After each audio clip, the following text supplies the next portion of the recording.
अस्सलाम वालेकुम व्यूअर्स, उम्मीद करता हूँ आप सब लोग खैरियत से होंगे। मल्टी पॉइंट में खुश आमदीद। आज स्ट्रेटनर हमारा ख़राब हो गया बच्चों का, और ये कैसे रिपेयर होगा सब आपके साथ शेयर करूँगा। मेरे साथ रहिए और देखते हैं ये कैसे रिपेयर होता है इंशाल्लाह ताला। पहले तो इसमें स्क्रू लगे हुए हैं जो हमने खोलने हैं। तो ये छोटा पेचकस ले लिया है, तो इसके साथ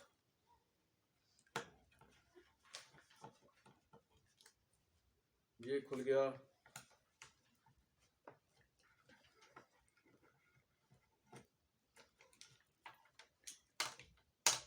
खुल गया।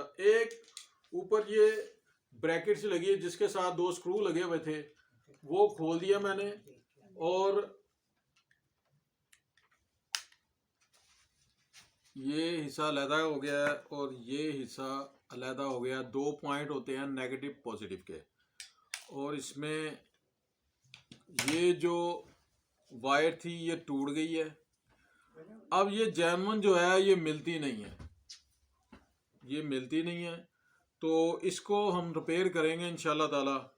मैं इसे ऐसा करूँगा कि यहाँ से मैं काटूँगा, काट के तो ये वायर थोड़ी सी यहाँ से काट के दोबारा जॉइन करूँगा और आपको दिखाऊँगा। जी व्यूवर्स, तो ये वायर जो थी और ये पॉइंट हमने सारा इसको खोल दिया है, और ये वायर आप देख सकते हैं कि अंदर से भी ये टूट चुकी थी। तो अब इसे दोबारा लगाएंगे। ये वायर जो है इसे नए सिरे से इसमें लगाएंगे और आपको दिखाएंगे।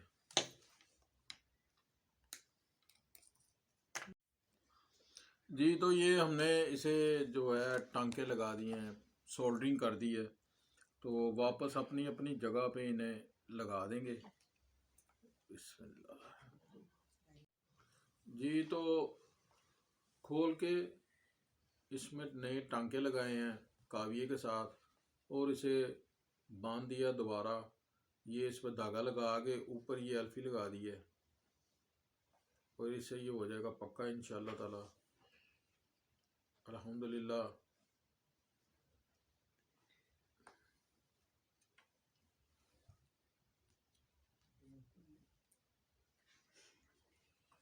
जी, तो ये अल्फी सूख जाए तो आपको दिखाता हूँ। अल्हम्दुलिल्लाह, देखें ये अपने काम पे आ गया, काम कर रहा है पूरी तरह अल्हम्दुलिल्लाह। गर्म भी ये पूरा हो गया है, और ये तार इसकी देख लें जानवन तरीके से लगी है। थोड़ा सा ये बस करना पड़ता है, सारी सी बात है। रिपेयरिंग करेंगे जानवन चीज़ को तो कुछ ना कुछ तो होगा। तो लेकिन ये काम इसने करना शुरू कर दिया अल्हम्दुलिल्लाह। तो इसके साथ दे मुझे इजाज़त, दुआओं में याद रखें। तो अल्लाह हाफिज़।